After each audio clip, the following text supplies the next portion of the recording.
Hi, eto ako ngayon, gugupitan ko ang anak ko. Wow! Gusto niya maiksi daw kasi mainit na, masyadong mahaba na yung buhok niya.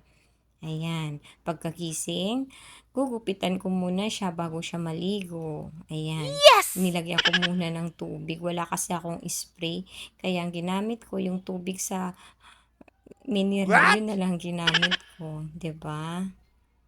Okay naman, excited na siya, 'di ba?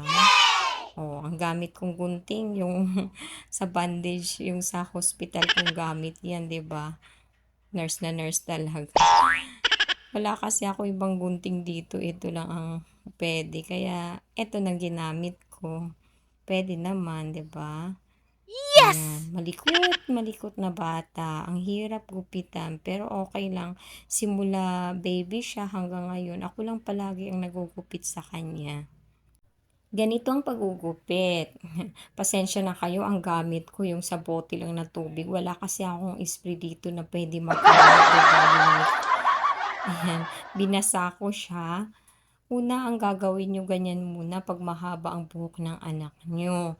Kasi mas maganda ang baba muna para 'pag binaba mo yung mahabang buhok niya sa taas, may guide ka na para magpantay-pantay. Yan ang pinakamabilis na paggugupit. Yes! 'Di ba? Ngayon mga momshi diyan, may idea na kayo.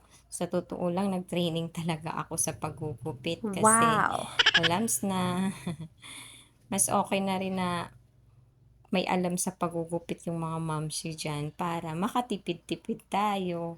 Simula nga pinanganak ko 'to, ako lang talaga ang nagugupit sa kanya, 'di ba?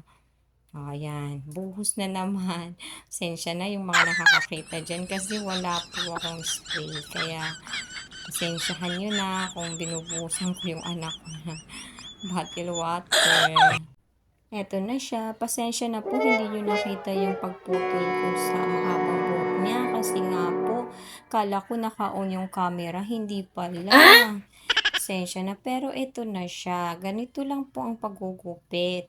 Kung paano mapantay ang sa unahan para yan yung po maging guide niyo para pantay ang kaliwat kanan ng buhok niya. Yes! Ganito lang po. Putulin yung sa gitna.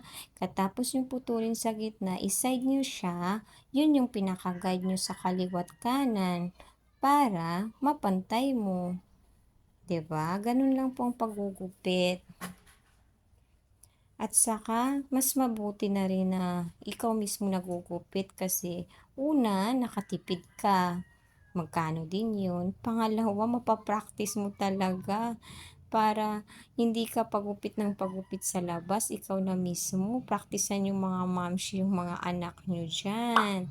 Para Nice! matuto kayo, hindi yan magrereklamo, 'di ba? Kasi bata, char. Siyempre, paggugupitan mo ang bata, dapat din presentable, wag mo agad masyadong iksian para kung magkamali ka man, hindi naman masyadong maiksi. Naalala ko nung bata pa ako, grabe, yung magulang ko. Binupitan ako sobrang iksi, may bangs pa, naku What? naku, ayoko na maalala yun. Pero, syempre hindi ko yung gagawin sa anak ko, 'di ba? At least ako may idea naman sa paggugupit. Eto na siya, tinitrim ko na siya, oh. 'Di ba? Ganyan lang po ang paggugupit. Siyempre sa una nakakatakot, pero masasanay ka rin, 'di ba? Ganyan lang ang pagti-trim. Minsan puwede ka manood kung yung mga tutorial sa paggugupit. Matututo ka. Tapos, practice mo sa anak mo. Katulad ngayon, tignan niyo nakatipid na ako at saka ang cute-cute ng baby ko, 'di ba? I look down dead. That's my hat. Hmm. That's my hat.